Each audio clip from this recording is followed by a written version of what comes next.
noneho rero baje kuhahurira, ariko bahahurira paradizo itarimurwa, paradizo igituranye n'amarembo y'ikuzimu, bagiye bari gupfa. Abo bantu rero ako kanyamuneza n'ahandi bagakura, kuko ubundi muntu ntiyakabagira akanyamuneza ari gupfa. Abantu benshi babibaza bati se Yesu aracyakora, byagenze bite? Ariko abantu nibemere ko Yesu akigize gute agikora. Abandi bagabo bati se ukuri kuracyabaho, ibinyoma byabaye byinshi, ati nta kuri kukibaho, ukuri kura kuri Yesu aracyakora TV n'ukuri Misago TV. Byumvikane ko iyo tuvuye muri ubu buzima ntabwo duhita tugenda ngo tugere mu ijuru. Yesu aracyakora TV.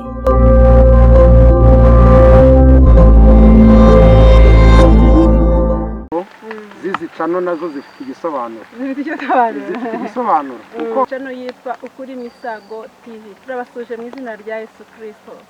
Dushima Imana yaturinze namwe ikabarinda.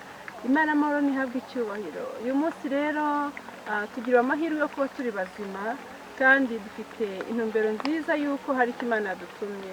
Muri aka kanya rero tugiye kujya dukurikira ibiganiro bitandukanye kuri cano ebyiri, kuri ukuri Misago TV ndetse no kuri Yesu aracyakora TV. Muzajya muhasanga ibiganiro byinshi bitandukanye ariko by'iyobokamana nk'uko bisanzwe twebwe tuvuga iby'Imana. Nidushima Imana Elizabeth Queen. Turabashishikariza rero kujya mukanda subscribe ukuri Misago TV, kandi subscribe usige igitekerezo cyawe cyangwa se ukande na like, usharinge kuri Yesu aracyakora TV nabwo nuko n'abandi bose kugira ngo bashe kumenya neza ikintu Imana yadutumiye kuri iyi si binyuze muri YouTube, binyuze kuri channel zacu. Uyu munsi rero dufite umutumirwa kandi tujya tubana kenshi cyane kuri izo channel uko ari ebyiri. Reka tumuhe ikaze tumwakire mu izina rya Yesu. Muraho mukozi w'Imana? Turaho, turashima Imana. Amen. Imana ikomeje kuturinda. Ni karibu cyane. Turanezerewe rwose kuba kuri Yesu aracyakora TV n'ukuri Misago TV. Yego. Dushima Imana cyane. Ni umugisha ukomeye. Amen. Ni umugisha kabisa. Kuko nayo nizo nyito zizi cano nazo zifite igisobanuro. Zifite igisobanuro. Kuko abantu benshi babibaza bati se Yesu aracyakora, byagenze bite? Ariko abantu nibemere ko Yesu akigize gute agikora. Abandi bagabo bati se ukuri kuracyabaho, ibinyoma byabaye byinshi, ati nta kuri kukibaho, ukuri kurahari. Niyo mpamvu twabazaniye ukuri Misago TV. Amen. Karibu kuri izo channel bombi. Murakoze cyane. Amen. Uyu munsi rero mbere ko dutangira twiragize Imana kugira ngo ituyobore. Bene data mukurikiye ukuri Misago TV na Yesu aracyakora TV, tubahaye ikaze mu izina rya Yesu. Mana yacu turagushimye, turaguhimbaje, tugushime bazizawe n'ubuntu bwawe, tugushime kugira neza kwawe ni wubahwe. Aka kanya rero tugiye kujya mu kiganiro cyiza, ubutumwa bwiza wateguye Mwami Yesu Kristo, ndakwinze kugira ngo uzuganze uyobore. Bana natwe ufashe n'abakunzi ba Yesu aracyakora TV, abakunzi b'ukuri Misago TV kugira ngo babashe kumva ijambo ryawe. Urakoze kuri kumwe natwe, ngo byose ni ugushaka no kushima mu izina rya Yesu. Amen. Karibu nanone. Murakoze cyane. Imana iguhe umugisha cyane. Uyu munsi rero, uyu munsi dufite insanganyamatsiko kandi igiye kuba nkaho twakwita nka topic mu Cyongereza, tugiye kujya twivugaho kenshi cyane. Ibi byatugezemo by'imperuka nibe bikomeye cyane. Cyane rwose birakomeye. Birakomeye. N'abantu batasoma cyane ujya kumva barakubwiye ngo tugeze mu minsi y'imperuka.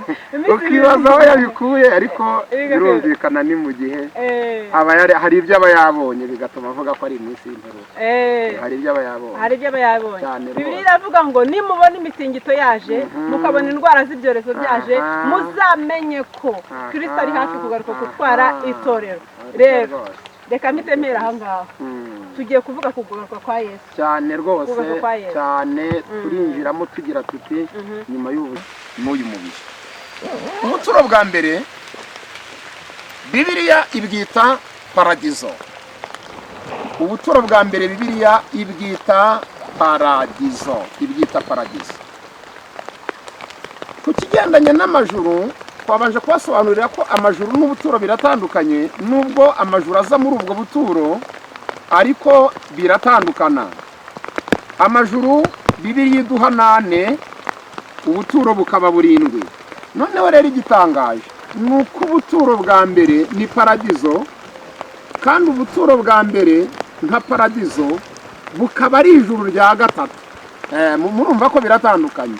Ubuturo bwa mbere ni paradizo abakiranutsi babamo, kandi iyo paradizo ni ijuru rya gatatu tubaza amajuru, nayo tuzagenda tuyabona. Noneho rero ubuturo umuntu abujyanwamo ryari? Reka tubaze wenda dusobanure ubu buturo ubwo ari bwo. N'uwabutangaje agaragaza naho buri, uwabutangaje akagaragaza aho buri ni Kristo.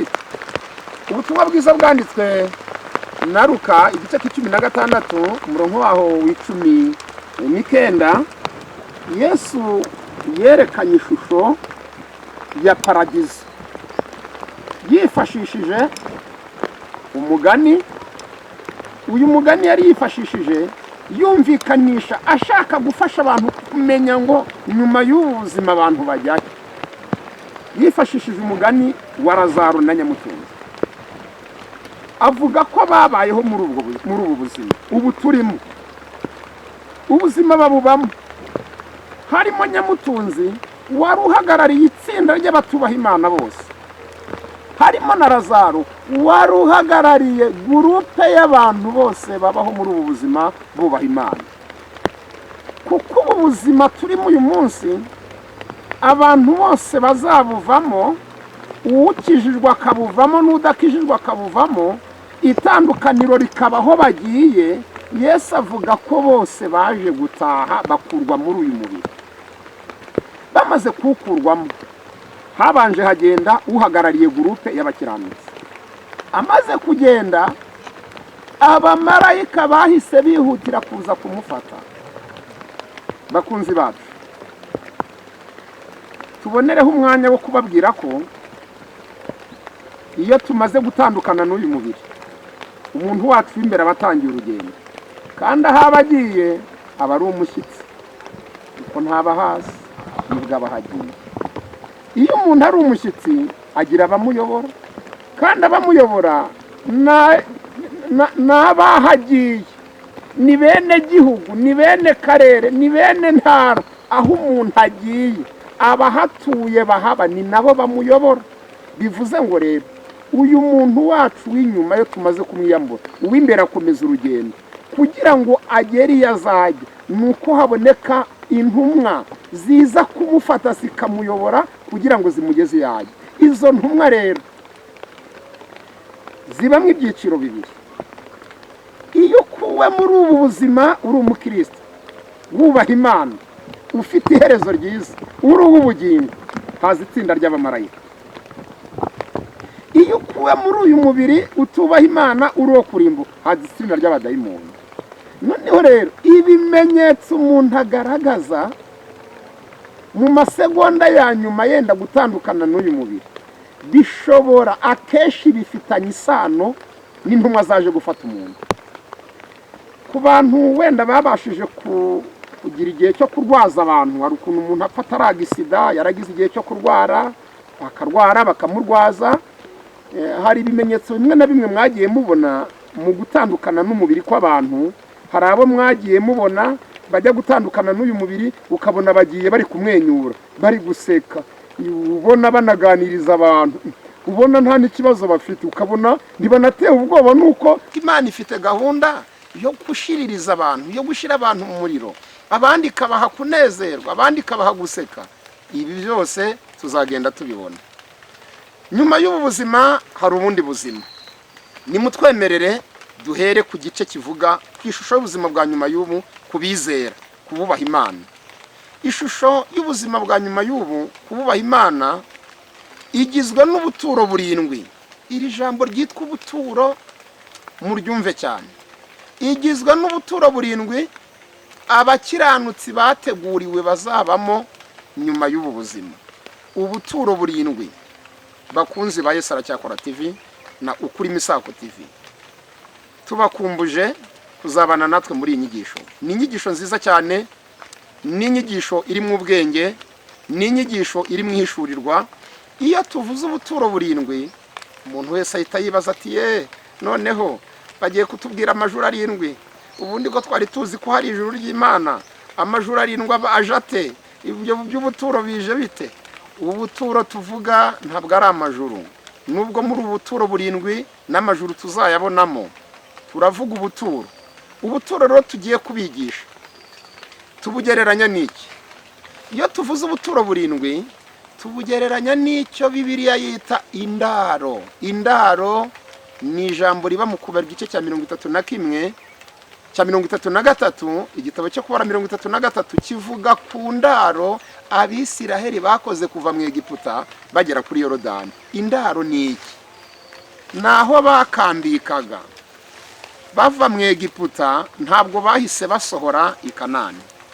Bagiye urugendo rurerure rw'imyaka myinshi bari mu butayu. Muri iyo myaka rero bari mu butayu, hari icyo bita indaro. Indaro ni ahantu babambaga amahema, bakahaba igihe runaka kugeza igihe igicu kizahaguruka, cyamara guhaguruka bakongera bakagenda, cyazahagarara bakongera bakabamba amahema aho gihagaze bakagenda. Ubwo buzima niyo mibereho kuva mu Egiputa ugera kuri Yorodani, bakoze indaro zigera kuri 41. Izo rero nicyo tugereranya n'ubuturo abiyera b'Imana bazabamo nyuma y'ubu buzima, uhereye batandukanye n'uyu mubiri kugeza bageze mu cyitwa ijuru rishya, aho Imana yateguye bazaba iteka. Abadukurikiye rero kuri Yesu Aracyakora TV no kuri Misago TV, byumvikane ko iyo tuvuye muri ubu buzima ntabwo duhita tugenda ngo tugere mu ijuru, ahubwo tuba dutangiye urundi rugendo. Tuba dutangiye urundi rugendo rugendwa mu mwuka, tuba dutangiye urundi rugendo rutari urugendo nk'urw'uyu mubiri. Urwo rugendo rero tuba dutangiye, dufite ahantu 7 tuzakambika, tukagera hambere tukahava, tukazagera ha 2 tukahabye runaka, tukahava, tukagera ha 3 tukahabye runaka, tukahava, bakazatujyana ha 4 tukahabye runaka, tukahava, bakazatujyana ha 5 tukahabye runaka, tukahava, tukajya muri 6 tukahabye runaka, tukahava, tukazajya muri 7 mu cyitwa Yerusalemu nshya, aho tuzatura tugatunganirwa, ubuzima bugakomeza, ingororano tukazihabwa, tukabaho mirere na mirere. Murumva ko tubahishiye byinshi muri iyi nyigisho yitwa nyuma y'ubu buzima hari ubundi buzima. Kandi uko tuzagenda tubabwira buri buturo, niko tuzagenda tubabwira n'ibizahabera. Mu buturo bwa mbere hazabera ibiki, mu bwa kabiri hazaba iki, mu bwa gatatu hazaba iki, muri 4 gutyo, 5, 6 ndetse na 7. Mutwemerere duhere ku buturo bwa mbere uyu munsi, aba ari bwo tubasobanurira mu bumenye ubuturo uzajyanwa mukimara gutandukana n'uyu mubiri. Ubuturo bwa mbere Bibiliya ibwita paradizo. Ubuturo bwa mbere Bibiliya ibwita paradizo, Ku kigendanye n'amajuru, twabanje kubasobanurira ko amajuru n'ubuturo biratandukanye, nubwo amajuru aza muri ubwo buturo ariko biratandukana. Amajuru Bibiliya iduha 8, ubuturo bukaba 7. Noneho rero igitangaje nuko ubuturo bwa mbere ni paradizo, kandi ubuturo bwa mbere nka paradizo bukaba ari ijuru rya 3. Murumva ko biratandukanye. Ubuturo bwa mbere ni paradizo abakiranutsi babamo, kandi iyo paradizo ni ijuru rya 3. Tubaza amajuru nayo tuzagenda tuyabona. Noneho rero ubuturo umuntu abujyanwamo ryari? Reka tubaze wenda dusobanure ubu buturo ubwo ari bwo. N'uwabutangaje agaragaza naho buri, uwabutangaje akagaragaza aho buri ni Kristo. Ubutumwa bwiza bwanditswe na Luka igice cya 16 umurongo waho w'19, Yesu yerekanye ishusho ya paradizo yifashishije umugani. Uyu mugani yari yifashishije yumvikanisha, ashaka gufasha abantu kumenya ngo nyuma y'ubu buzima abantu bajyahe. Yifashishije umugani wa Lazaro na Nyamutunzi, avuga ko babayeho muri ubu buzima ubu turimo. Ubuzima babubamo harimo Nyamutunzi wari uhagarariye itsinda ry'abatubaha Imana bose, harimo na Lazaro wari uhagarariye gurupe y'abantu bose babaho muri ubu buzima bubaha Imana. Kuko ubu buzima turimo uyu munsi abantu bose bazabuvamo, uwukijijwe akabuvamo n'udakijijwe akabuvamo, itandukaniro rikabaho bagiye. Yesu avuga ko bose baje gutaha bakurwa muri uyu mubiri. Bamaze kuwukurwamo, habanje hagenda uhagarariye gurupe y'abakiranutsi. Amaze kugenda, abamarayika bahise bihutira kuza kumufata. Bakunzi bacu, tubonereho umwanya wo kubabwira ko iyo tumaze gutandukana n'uyu mubiri, umuntu wacu w'imbere aba atangiye urugendo, kandi aho aba agiye aba ari umushyitsi, kuko ntaba hasi nubwo aba ahagiye. Iyo umuntu ari umushyitsi agira abamuyobora, kandi abamuyobora n'abahagiye, ni bene gihugu, ni bene karere, ni bene ntara. Aho umuntu agiye abahatuye bahaba ni nabo bamuyobora. Bivuze ngo rero uyu muntu wacu w'inyuma yo tumaze kumwiyambura, uw'imbere akomeza urugendo kugira ngo agere iyo azajya. Nuko haboneka intumwa ziza kumufata zikamuyobora kugira ngo zimugeze iyo ajya. Izo ntumwa rero zibamo ibyiciro bibiri.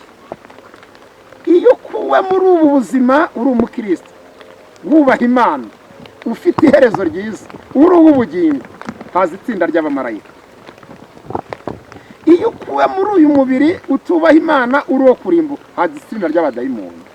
Noneho rero ibimenyetso umuntu agaragaza mu masegonda ya nyuma yenda gutandukana n'uyu mubiri, bishobora akenshi bifitanye isano n'intumwa zaje gufata umuntu.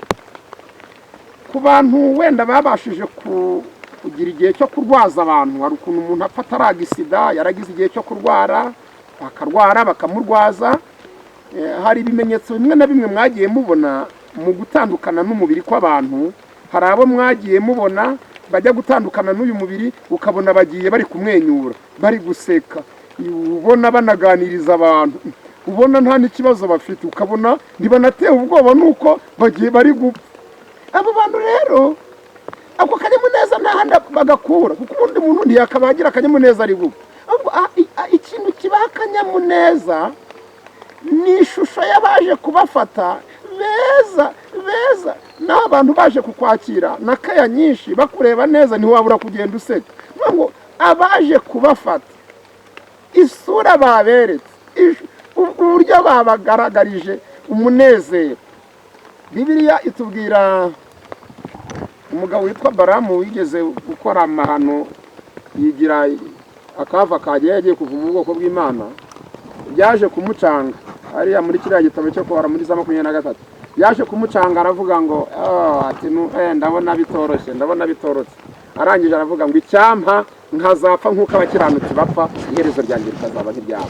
Uyu mugabo kuvuga ngo icyampa nkazapfa nk'uko abakiranutsi bapfa, iherezo ryanjye rikazaba nk'iryabo, bifitanye isano n'uko iherezo ry'abakiranutsi ni iherezo ryiza. Bibiliya ivuga ku ntwari zo kwizera. Izi ntwari zo kwizera Bibiliya zivuga iki? Bibiliya iravuga ngo bagiye bakizera bataragahabwa ibyasezeranijwe, ngo bishimira gakondo iruta ubwiza igihugu bari barimo. Ngo barayirebaga, ngo bakayireba, ngo bakabona iyo gakondo, ngo bakagenda bishimye, bakavuga ngo turi abashyitsi n'abimukira. Bana b'Imana ndagira amabwire ngo abakiranutsi iyo bajya ni heza, n'abaza kubatwara ni beza. Nicyo gituma bagenda bishimye. Uwitwa Sitefano, dufite ubuhamya bwa Sitefano bamuteye amabuye, ngo bamare kumutera amabuye naga n'uyu mubiri, kubera ko izo ntumwa ziza kugutwara zirangaza imiryango ya paradizo aho bari bukujyane utarahagera. Barayirangaza bakayikingura, bamara kuyikingura bakakwereka ngo ngahariye aho tukujyanye, kandi uhabona ku mwuka wa nyuma uri byiza cyane. Ndumva kugera no ku rwego asabira imbabazi abari bari kumwica. Ni nko kuvuga ngo muri kunsunikira ahantu heza, muri kunsunikira ahantu heza mwebwe mutabizi. iyo umuntu akurwa muri uyu mubiri, umuntu wacu w'imbere baza kumufata, baza kumutega bakamufata, bakamubwira ngo dukurikire tukujyane. Abakiranutsi bagenda bishimye kuko aba batwara ni beza, naho babajyana ni heza. Ariko abanyabyaha batubaha Imana, iyo batandukana n'uyu mubiri, haza amadayimoni, akaza yarakaye, yarubiye, asa nabi, noneho yayabona akarwana. Hari igihe uzabona umuntu yari amaze igihe yararembye, ategura akaboko, ategura akaguru, atavuga, ariko wajya kubona ukabona mu dusegonda twa nyuma arijajaye, atangiye gutera imigeri, atangiye kurwana. Ukavuga uti banza akize, banza akize, banza tugize amahirwe arakizera, banza akize. Nta gukira, ahubwo abarwana n'imbaraga zaje kumufata, ariko kuko nta mishinyiko zifite, zikanga zikamujyana. Abadukurikiye kuri Yesu Aracyakora TV no kuri Misago TV, twabifuriza gukiranuka mu kubaha Imana, mukazagira iherezo ry'abakiranutsi, mukazagenda mwishimye, museka, mumwenyura, muririmba indirimbo z'amazamuka. Turi kubereka ubuturo bwa mbere abakiranutsi bazabamo nyuma yo kuva muri ubu buzima, bwitwa paradizo. Akaba ari naryo juru rya mbere, rya gatatu, bwitwa paradizo. Iyo paradizo rero twababwiraga ko Yesu ari we watanze ishusho yayo, aho muri Luka 16:19 aza kugaragaza uwaje kuyijyamo. Kuko iyo tujya hari abandi, si twe mfura ziba zihagiye, hari abahatubanjije. Hari abakorasi, abarokore, abakristo bajya baririmba, tuzabona batubanjirije, iyo tuzabona batubanjirije, iyo. Hari indirimbo nigeze mpimba nyihawe n'umwuka, naririmbanaga na korari nabagamo, korari nanakibamo, ndanacyanayibamo kuko turacyari kumwe. Ni korari nkunda cyane, korari yitwa Yakini. Indirimbo ivuga ngo turakumbuye ururembo rwera Yerusalemu, turakumbuye ururembo rwera Yerusalemu, turakumbuye Yerusalemu nshya. Harimo igitero kivuga ngo tuzabona batubanjirije, tuzabona batubanjirije, duhoberane maze duhuze imisaya. Uraho Mose, uraho Eliya, uraho Daniel, uraho Pawulo, tuzasangirira ku meza mwe, turi kumwe na Yesu wadutunguye. Mboneho umwanya wo gusuhuza korari Yakini ADPR Nyarutarama hari i Kigali. Umwami Imana bishimire, ndabizi muradukunda, muradukurikira, mukunda inyigisho tubagezaho, dukomeza kubakundisha gukurikira Yesu Aracyakora TV ndetse no kuri Misago TV. Iyi ndirimbo, aya makuru iduha, ni amakuru Bibiliya iduha yuko nyuma y'ubuzima iyo tugiye tuhasanga abandi. Aho muri paradizo rero, uwitwa Lazaro yahise ajya mu gituza cya Aburahamu, agubwa neza nk'ikimenyetso cy'uko hari abatubanjirije Bibiliya yita intwari zo kwizera. Ubwo buturo rero bwa mbere bwitwa paradizo, nibwo buturo tubamo tukahaturiza. Mbere twabafasha kumenya iyi paradizo yabubatswe ryari, kuko yubatswe vuba, yubatswe mbere, ariko aho hantu mbabwiye uyu munsi iri ihagiye vuba. Ihagiye ubwo Yesu Kristo yazaga ku isi, yaraje akora umurimo, arawukora wo kuducungura. Mu gihe yari ari ku musaraba, mu butumwa bwiza bwanditswe na Luka 2:3 uhereye ku murongo wa 39, mu gihe yari ari ku musaraba, ubwo bamubambanaga n'ibisambo bibiri, kimwe cyaje kumushinyagurira, ikindi kiza guca bugufi. Muri kwa guca bugufi kirakira kiti, Yesu uzanyibuke ubwo uzaza mu bwami bwawe. Mu by'ukuri kibwiraga ko Yesu agiye gufata ubwami, kandi n'abandi niko babyibwiraga. Ariko Yesu akibwira ijambo ry'ihumure, akibwira ijambo ryiza, arakibwira ati rwose icyifuzo ugize ni cyiza, ariko icyizere nguhaye uyu munsi, today, turaza kubana muri paradizo. Paradizo rero yamwizezaga, paradizo yamubwiraga bari bubanemo, nta yindi n'ubwo buturo bwa mbere, kuko niho hambere yagombaga kujya na Yesu nk'umuntu w'umwana w'Imana niho yagombaga kujya nk'ubuturo bwa mbere. Noneho rero baje kuhahurira, ariko bahahurira paradizo itarimurwa, paradizo igituranye n'amarembo y'ikuzimu, kuko mbere y'uko Yesu aza ku isi paradizo yari ituranye n'amarembo y'ikuzimu.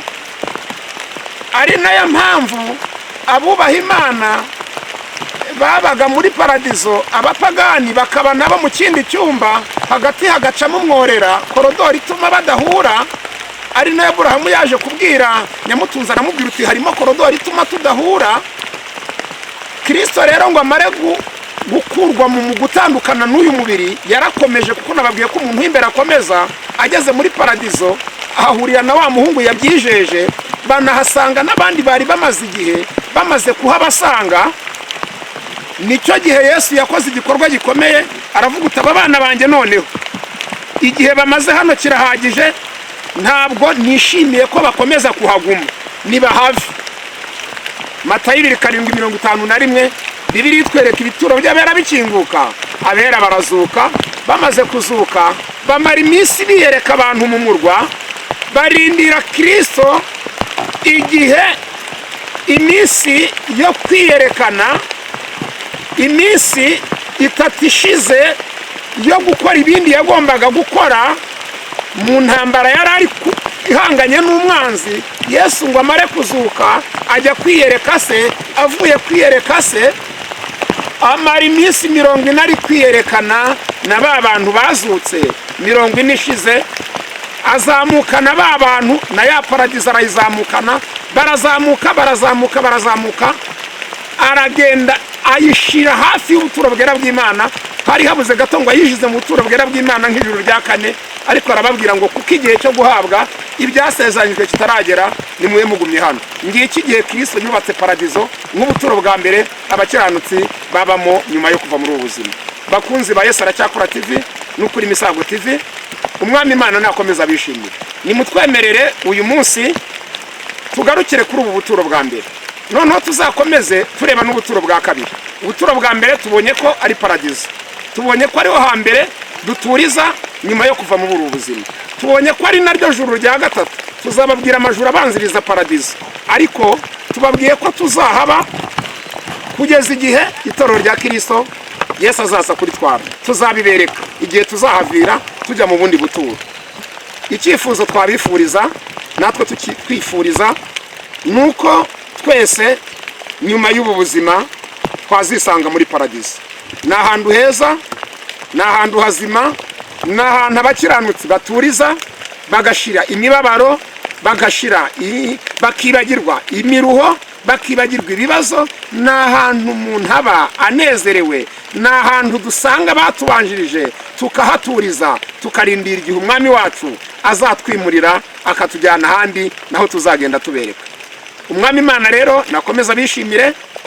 Reka n'ubundi dukomeze tubasabe tuti mukomeze mudukurikire, mukomeze mubane natwe kuri Yesu Aracyakora TV, kuri Misago TV, mukora subscribe, mukora share, mukora comment, kugira ngo tubone ko turi kumwe.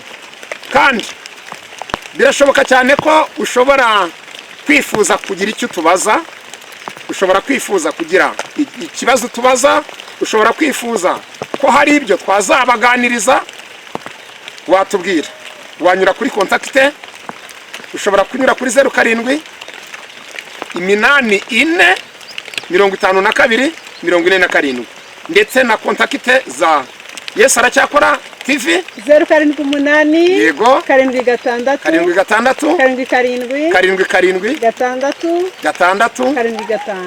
7 aho mwatubona igitekerezo, icyifuzo twabakira rwose. Reka rero dusoze ikiganiro cy'uyu munsi dusenga Imana, dushimira Imana abanye natwe. Amen. Mana turagushimiye waduhaye uyu mwanya mwiza kugira ngo tuganire ijambo ryawe.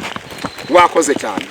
Dusengeye imitima y'abari badukurikiye, tubasabiye ko nyuma y'ubu buzima bazajya mu buturo bwa mbere bwitwa paradizo, aho umuntu atangira urugendo rwa nyuma y'ubu buzima yitegura kuzakomeza kugeza ageze muri Yerusalemu nshya. Bashyigikire, ubane nabo, kandi utarizera umuhe kukwizera, utarakizwa umuhe gukizwa, kuko tubonye ko nyuma y'ubu buzima iyo umuntu adakijijwe agenda nabi n'abaza kumutwara ari babi. Dushoboze twese kuzagira iherezo ryiza mu izina rya Kristo Yesu. Amen. Umwami nabishimye. Yesu abahe umugisha mu izina rya Yesu. Amen, amen, amen, amen. Yesu aracyakora TV.